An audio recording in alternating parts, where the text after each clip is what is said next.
had his involvement as the functional area head for accreditation and uniforms in the FIBA World Cup. Let's welcome our newest and latest member of the PVL family and part of our VIPs, the competition director, Mr. Sherwin Malonzo. Hi, good morning. So, I'm Sherwin, and I usually work behind the scenes, but now I'll be more visible, and I hope that I'll be able to help bring you guys to a more fun game experience. So yun lang, medyo overwhelmed pa ako. So I'm not really used to this. So I hope everybody will enjoy the matches, the conference, and hopefully I will deliver ng maayos para sa inyong lahat. Thank you. Thank you so much, Mr. Sherwin Malonzo. Just a note for our press, we'll be discussing tournament formats and anything with regards to this upcoming conference later on in the Q&A portion through your questions. So if you do have any questions or concerns with Mr. Malonzo or anyone in our VIP tables or any of our teams, you may be able to ask your questions later on. Speaking of our teams, let's head on over into introducing the 12 participating teams in the upcoming 2023 All-Filipino Conference. May we request the team captains who are up front to give a quick introduction about their squads as they will be introduced.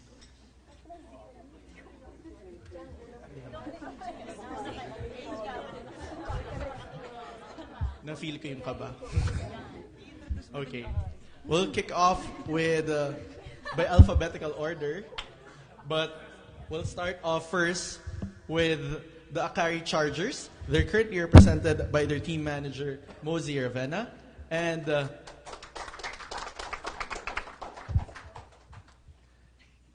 we'll now head on over to the side of our team captains quickly. We'll start off with our Cheritigo crossovers. With us is Coach Kung Fu Reyes, together with their team captain, EJ Laura. EJ? Hi.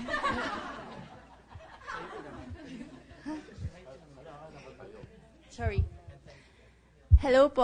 Thank you for coming. Okay, we'll now head on down to our Chocomucho Flying Titans, presented by their team manager, Mr. Rolly Delfino, together with head coach Dante Alinsunurin and their team captain, Bea De Leon. Bea? Hi everyone, we're happy to be here and we're looking forward to seeing everybody in the next conference. Taken na yan. Thank you so much, Bea. We head on down to the Signal HD Spikers, represented by Coach Shaq De Los Santos, together with their team captain and the MVP of the Invitational Conference, Ces Molina. Ces? MVP. We're looking forward for our upcoming matches. Thank you. Thank you so much, Ces. We head on down to the last champions of the All-Filipino Conference earlier this year with the Creamline Cool Smashers, represented by Mr. Alan Acero, Coach Sherwin Malonzo, Coach Sherwin Meneses rather. Sorry for that, Coach. And, of course, their team captain, Eliza Valdez.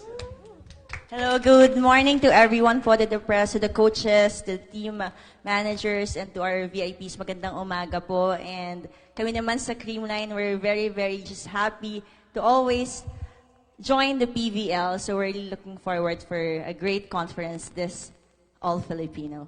Good morning po. Good morning to you as well.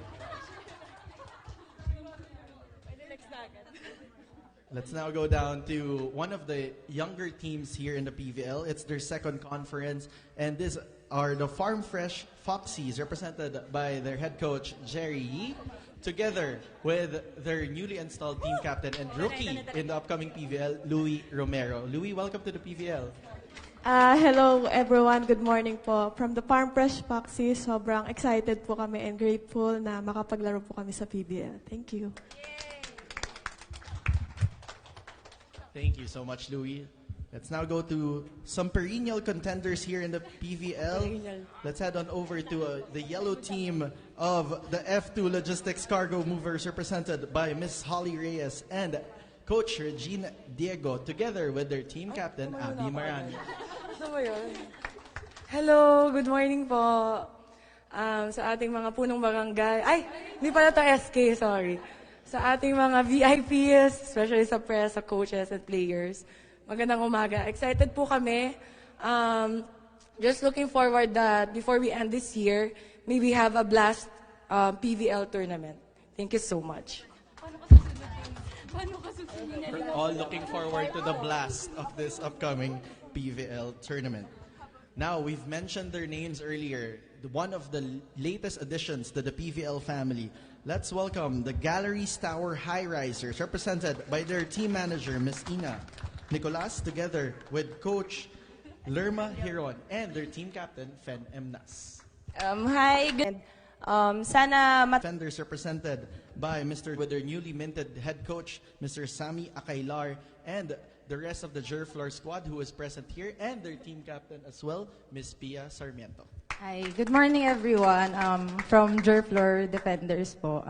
We're so excited po and I'm so happy na mapabilang sa ganito kataas na liga po ng volleyball. Thank you po. Thank you so much, Pia. Now it's time to introduce the second new team that has joined the PVL family, and that is the Next-led Chameleons, represented by their team manager, Mr. Russell Balbakal, together with their head coach, fresh from Japan, Mr. Takayuki Minowa. And to say a few words about the Next-led Chameleons, we have their team captain, Danny Ravena.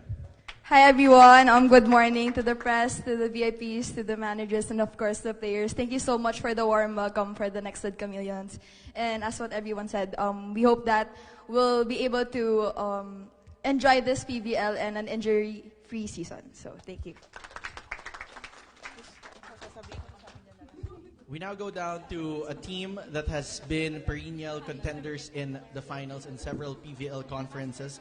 One of the stalwarts here in the PVL family, and that is the Petrogas Angels, represented by their team manager, Mr. David De Chupa, together with their volleyball operations head, Oliver Almadro, and their assistant coach, Vince Mangulabnan.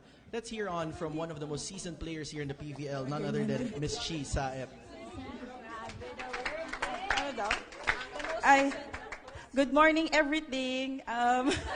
In behalf of the Petrogas Angels, I'm very thankful and grateful na andito pa rin kami sa PVL. So, we are very much exciting sa sa tournament for this last conference. Charot lang. Sige.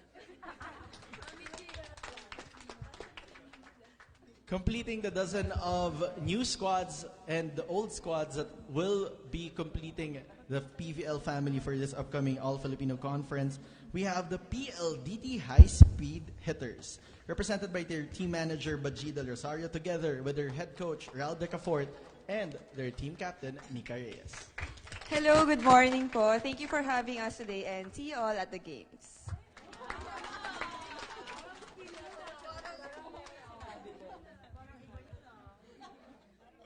Thank you so much, Mika. And that wraps up the introduction of our 12 esteemed teams here in the PVL All-Filipino Conference. A very exciting conference ahead that we have for us. Now, it is time for some questions from our friends from the press. And I'll be moderating this po. So for our friends of the press, just one quick request. May you please introduce yourselves first when you go to the mic. And please do and your affiliation. And please do direct your questions to either a specific team or to a specific VIP that is present here in our venue for today. So the floor is now open for any questions with regards to the tournament or to any of the teams that we have here.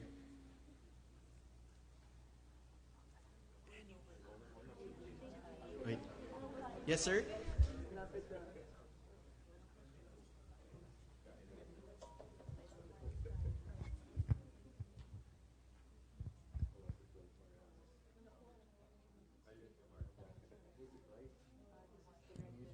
Okay. Okay.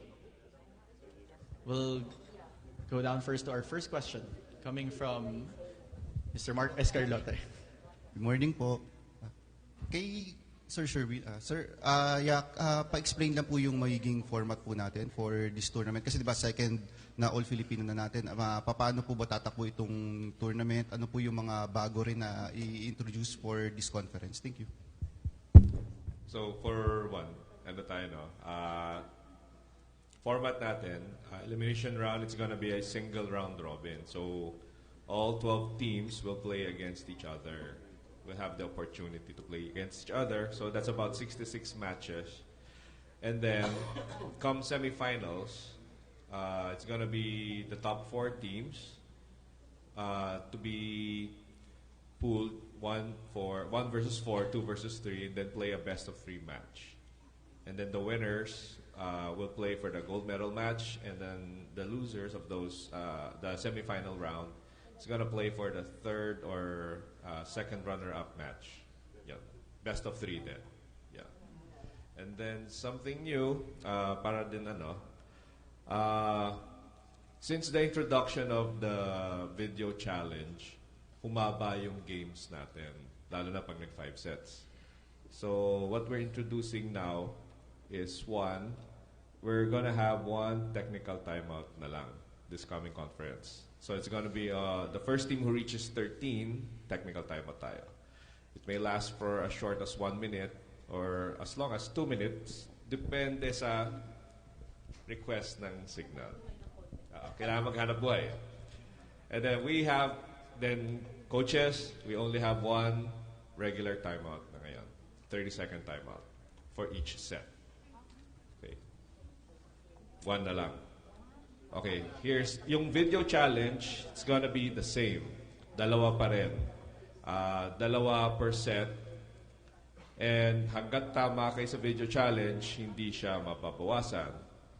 So, yung next changes is pwede nyo nang kausapin yung players nyo during video challenges.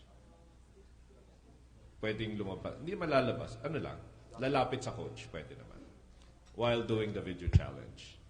So that's the third. And then, ang change court natin, it's gonna be once na lang. It's gonna be on the second set. After the second set, isa na lang yung change court natin. Each set, except for the second to third set, still a 3-minute break. But the change court, when we change court on the second set going towards the third set, it's going to be a 5-minute break. Okay. So just to give enough time for the coaches to give instructions also.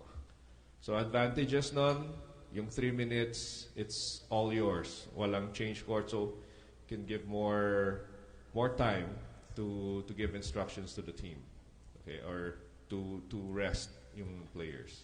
5th set, no change court. Yan lang. Did I miss anything? I guess that's it. Yun yung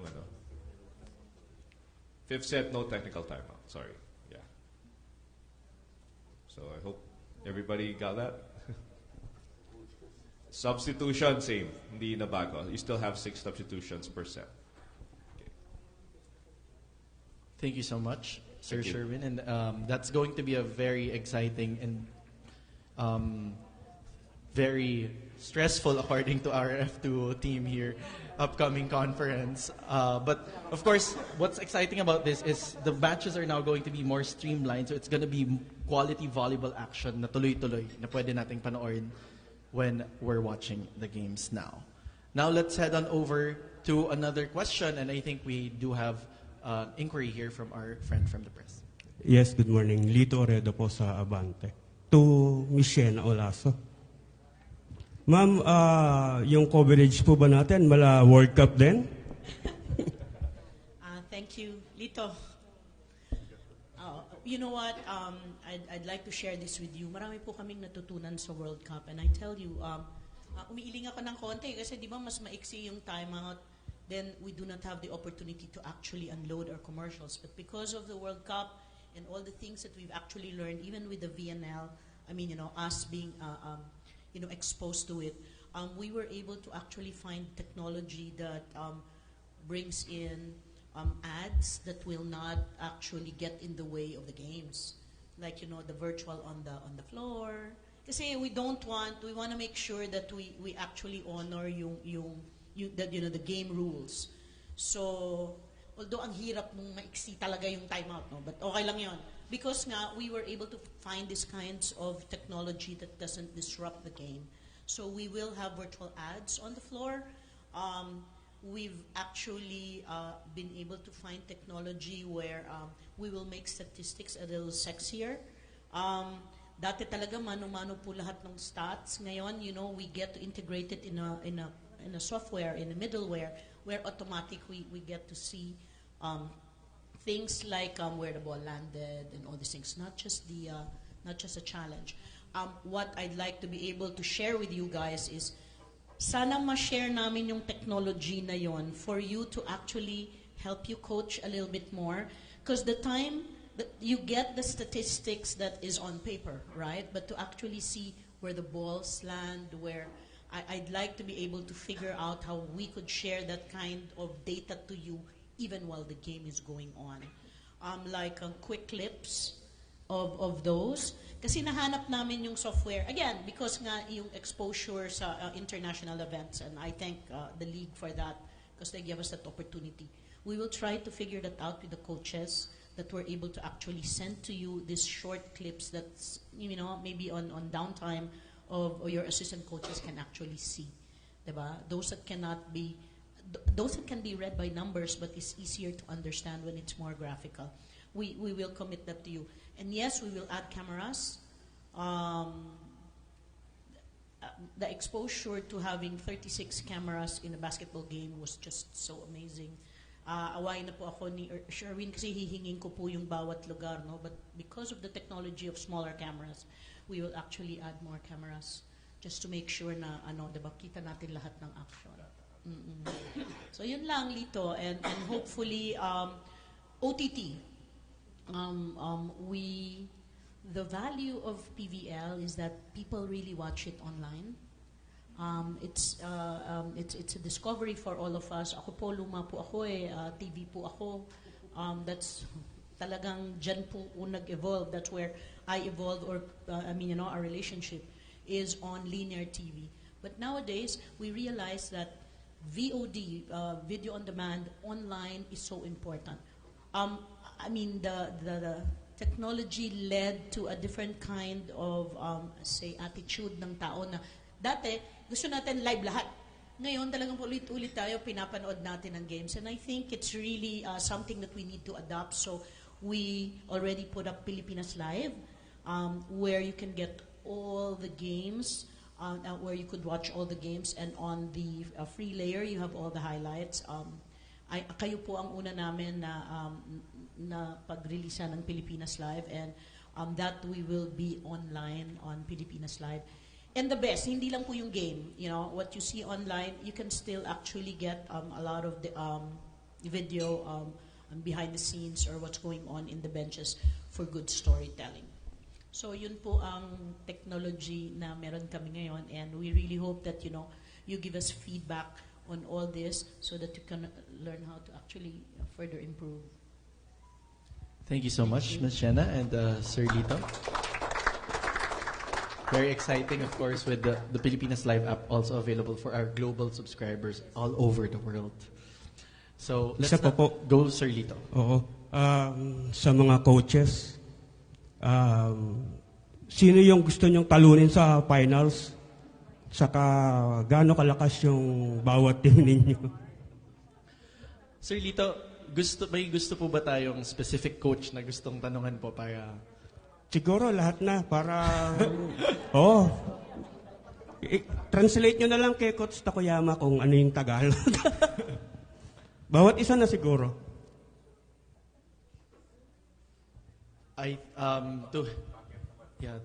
To help facilitate this faster, maybe we'll start it off in reverse alphabetical order.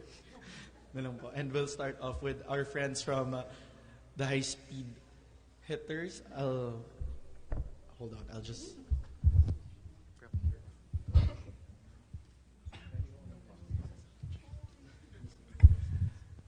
Coach Ralph? Siyempre lahat po ng pwede. Pero mabigat yung sa defending champions ng All Filipino. Yung sa Creamline and Petro, siyempre. Pero lahat po, excited kaming makalaro.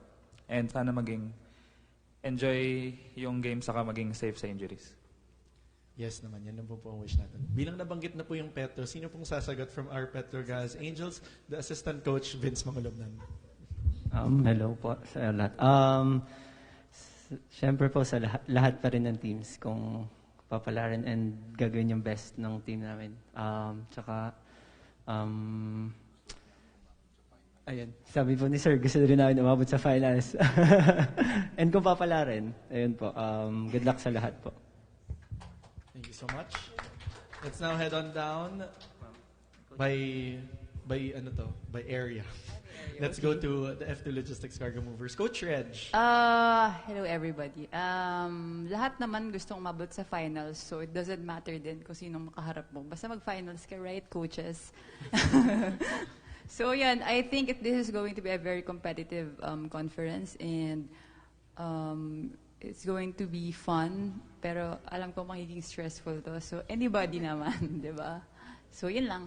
Natatawa na si Coach Lerma. So let's go from the first pro volleyball coach. Let's go to the second female pro volleyball coach with Coach Lerma. Good morning, everyone. Of course, lahat gusto nandun sa finals, pero one game at a time. No, dun yung sa team namin dahil bagong-bago. So, focus muna kami one game at a time. Then, eventually, pag maganda performance, we will gain experience and eventually darating din tayo dun. And mali na tayo na upuan ko. Dapat yata puro champion nandito eh. Puro... naman, Coach. So, yun po. Salamat po. And let's hear from a very iconic voice in volleyball, Coach Samia Carlar. Good morning po sa lahat. It's hypocrite naman na sabihin na gusto nating mag-participate lang. Siyempre, everybody want to win. Siyempre, we have to take it one step at a time.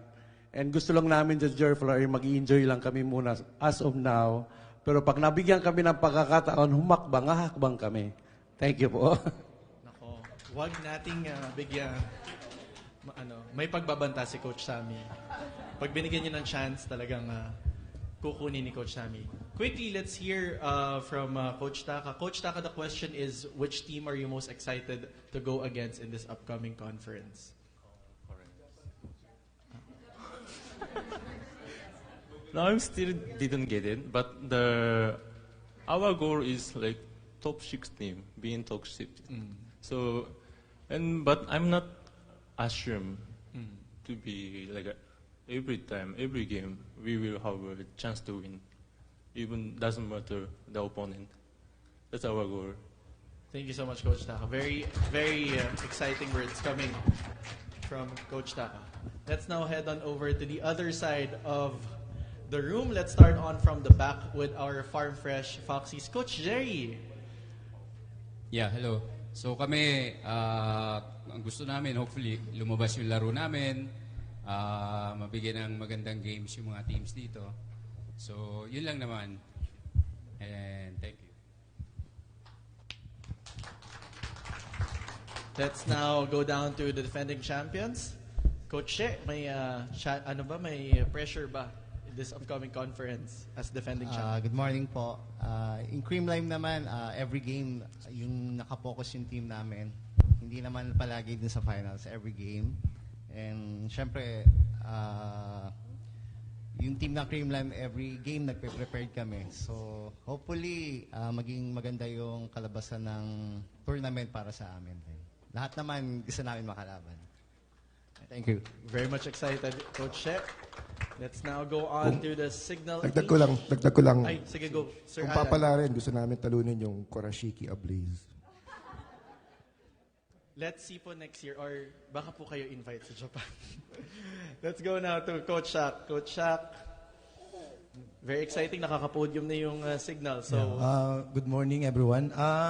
Regarding sa championship, siyempre goal naman ng lahat yun. To be honest, kami, isa na kami doon. But for the meantime, ang focus muna namin is yung first game. Hopefully yung naging preparation namin maging enough para sa first game namin. Knowing na lahat ng teams na nag-prepare talaga and naging ready. So, I'm sure mag-ready rin kami para sa team na yan. Thank you. First game against their sister squad, the PLDT high-speed hitters. Let's go down first to our Chocomucho Flying Titans, who's fresh from their podium finish in their Vietnam tourney. Coach Dante. Good morning po sa lahat. Kami naman, inisip mo na yung team namin kung paano makapasok sa finals. Kasi kailangan namin pagtrabuhan every game. Kung sino man yung halimbawa rin kami na makapasok sa finals, siguro laban pa rin kami kung ano yung magiging result. Thank you po. Thank you so much, Coach Dante. Now let's go on to the new look, Coach Kung Fu Reyes. Kami naman sa Charity Go, target namin talaga, talunin namin sila lahat. Pero kung hindi mangyayari yun, di babawi na lang ulit kami next time. Kaya naman kami nag-prepare para manalo. So that's why we are cherry on top. Yes. Galing, ang galing. Iba pag new look, ganun. Handa. Now, let's head on over to, of course, the Akari Chargers. I'll be asking the question. Since Michelle Cobb and the rest of the Chargers have just arrived, let's hear first quickly from Cobby about what they're looking forward to in this upcoming conference. Mitch? Oh, hi. Sorry. Hello po. Sorry we're late. We just got back from training. Hello po. Good morning. I think one thing we're looking for this conference is, basically turning our potential into, with proper results po. Kasi we don't want to be just, potential. And so, yeah, we wanna make something out of the potential. So that's our goal this coming conference. And thank you so much, Mitch. That is Michelle Cobb, the team captain of the Akari Chargers, and of course, together with her is Faith Nesperos and Coach Jorge. Coach Jorge, the question earlier was, with regards to your goal in this upcoming conference, Akari has been a very exciting team with a new acquisition. So may you share with our friends in the press what's your goal in this upcoming conference? Hi, good morning, everyone. Of course, like all the coaches here, we want to win. But before we win, you have to learn how to do that.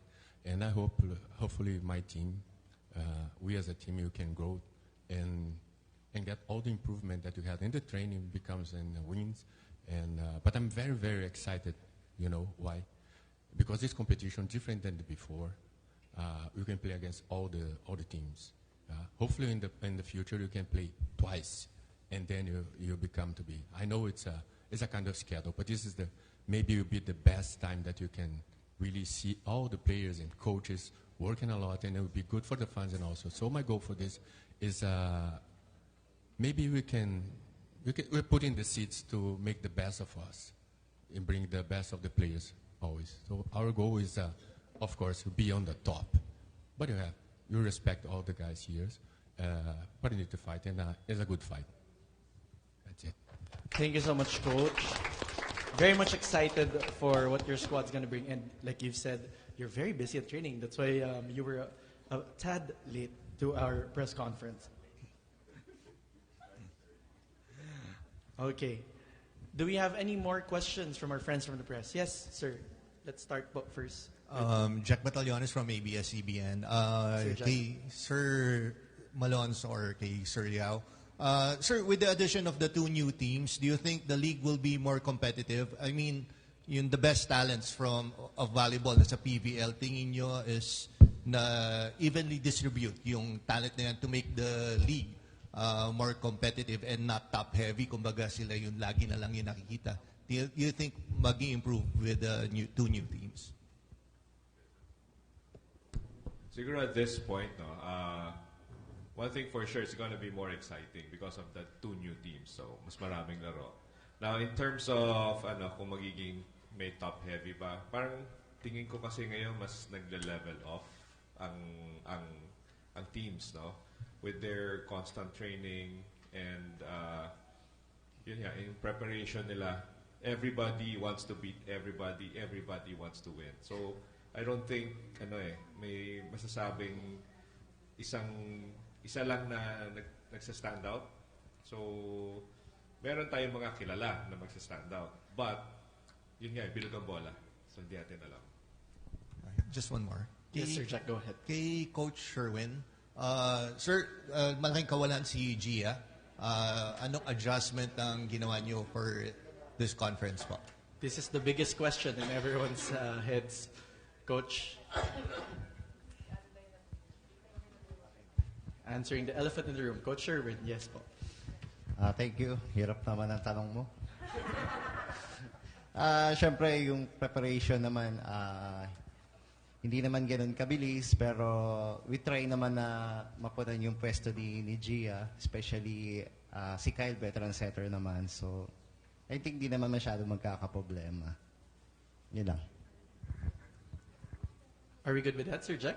Thank you so much, Sir Jack, and thank you so much, Coach Sherwin. I think we have another question from Sir Lito. Sir Lito? Ay, okay na po. Sige po. Natanong na po. So, let's head on down. I do have a question here that has been turned in, and this is for Miss Risa of Signal TV. Miss Risa, with most local sports being played here in the fourth quarter of 2023, and of course Signal covering almost all of the exciting sporting events in this fourth quarter of 2023, how will Signal ensure that the PVL games will be seen by fans worldwide? Okay, we're actually very happy that there's a lot of sports happening. They're all happening at the same time. This is the reason why we added another platform so that people are able to see the games live wherever and whenever. So aside from our free-to-air channel One Sports and our pay TV channel One Sports Plus, all the PVL games will be aired live on Pilipinas Live, which is Signal's newest sports streaming app.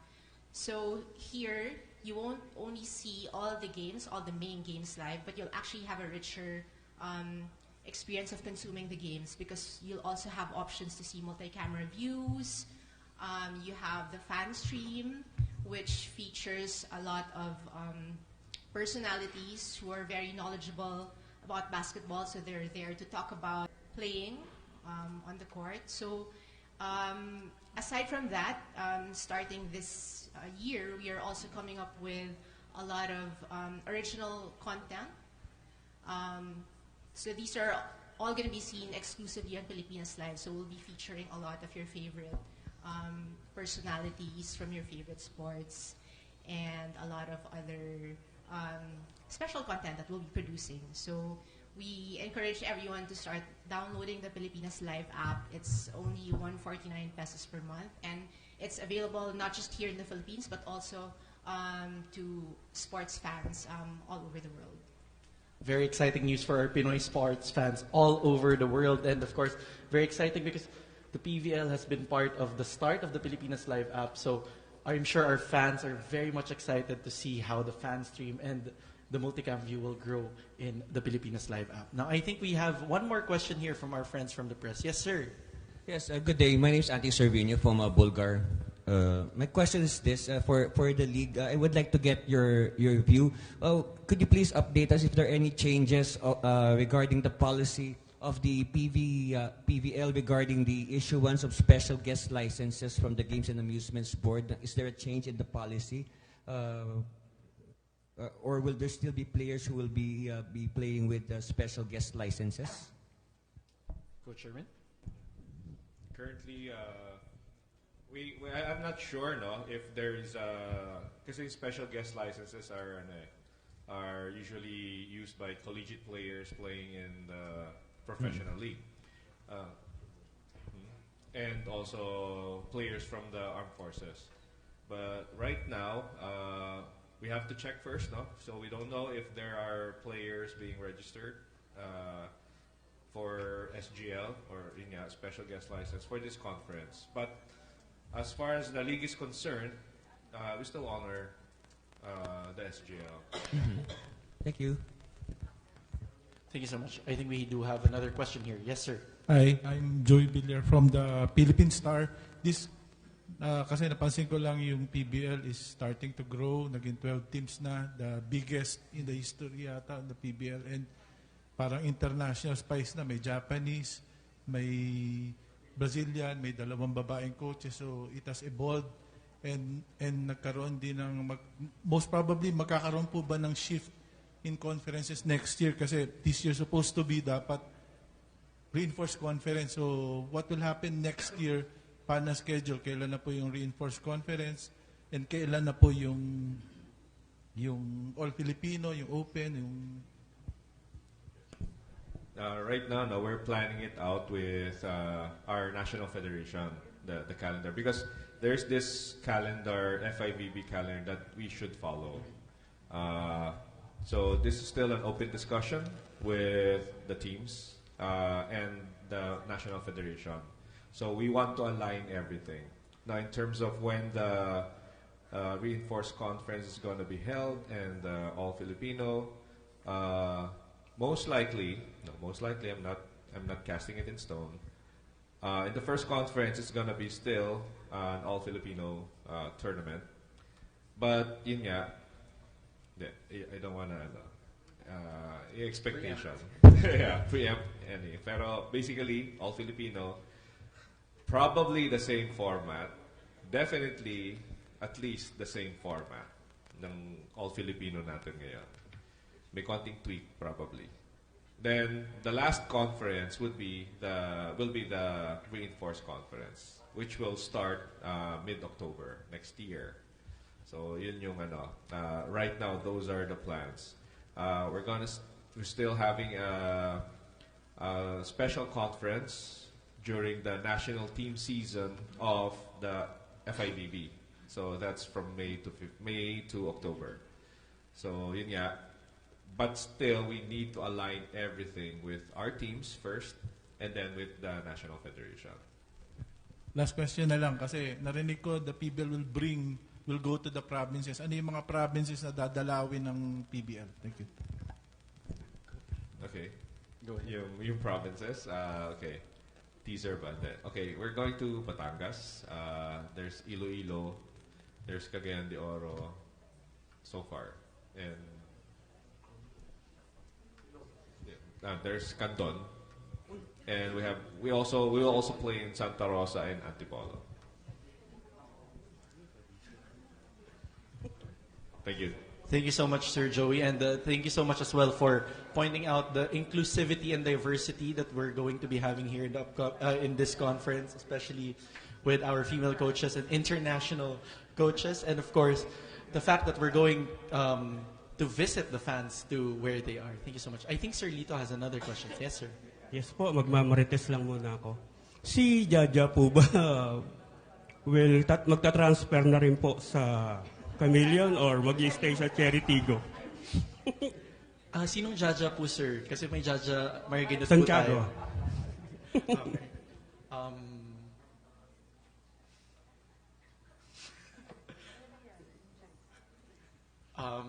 Do we have a comment from the Charity Go or the next led side?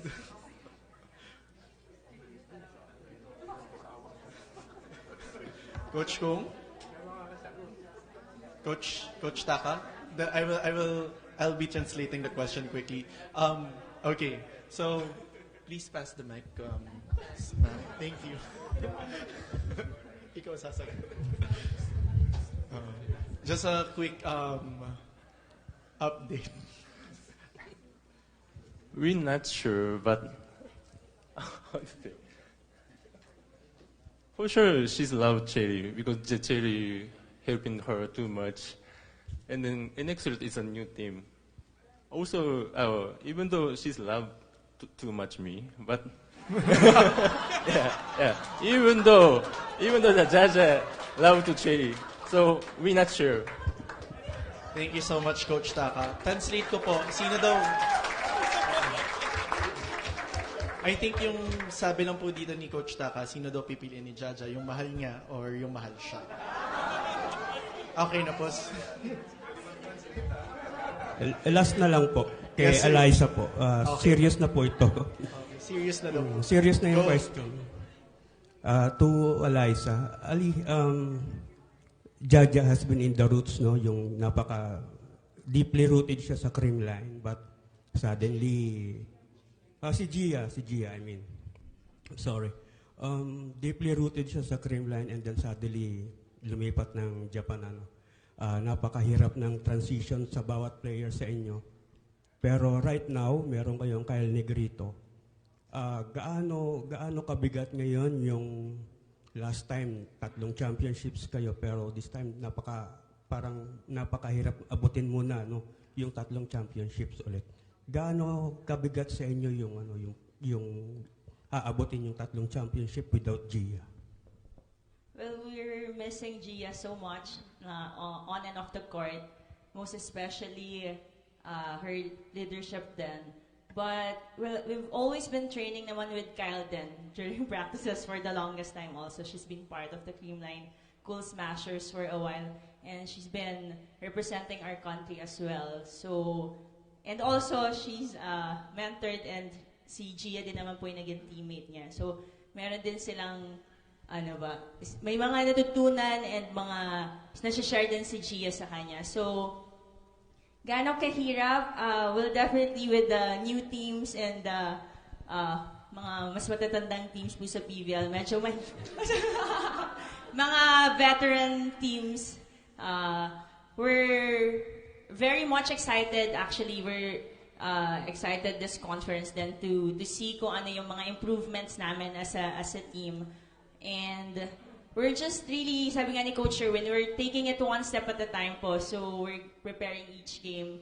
And who knows, hindi rin po, sabi din po nila, bilog po ang bola. But definitely, it's gonna be a harder challenge. And siguro mas mataas yung stairs na kailangan naming akyatin dahil 12 teams din kami. But we'll give them, hopefully, a good fight this conference. Thank you so much, Lai. Parang nag-iba yung tono mo nung dun sa good fight. Parang seryoso ka na bigla. As a setter. As a setter daw. Okay, do we have any more questions from our friends from the press? Yes? Go ahead, sir. There, sir. Lito Cinco from People's Tonight. The question will be about PVL, a question that has been raised a lot online. We were not in the Asian Games. Volleyball, the irony is women's volleyball, there's a surge in its popularity, but we're not in the Asian Games. I'd like to hear lang comments either from the players or from PBL itself about that. For me, it's a sad situation. Wala tayo sa Asian Games. Thank you.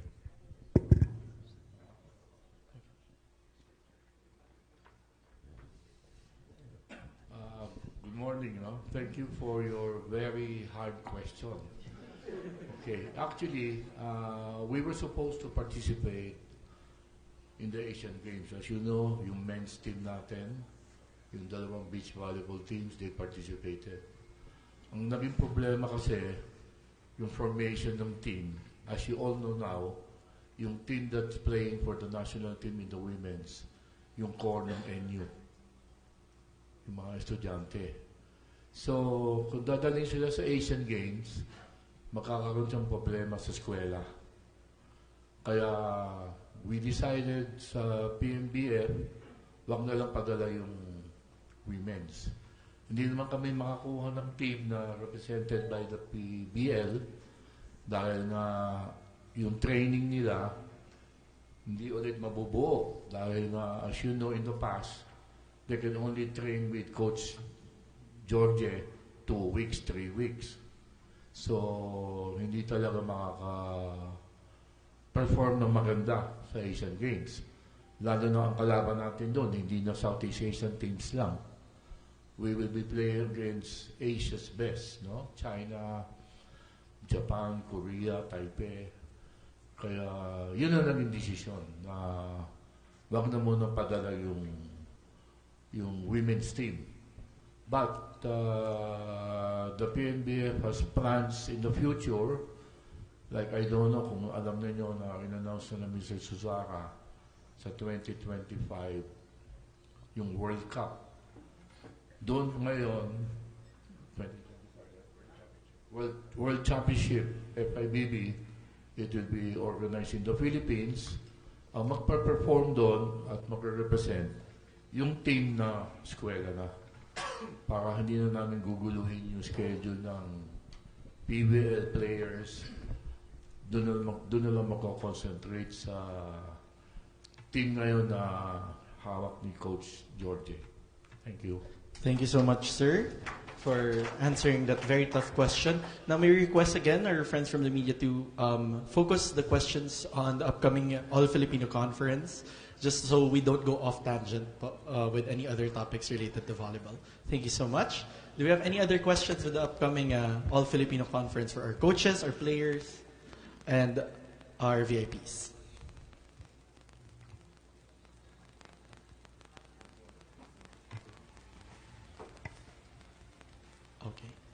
Okay, with that, if there are no more questions, we'll be having a quick photo opportunity with all our players that are present here in the venue. We'll start off with the team captains together with our VIPs.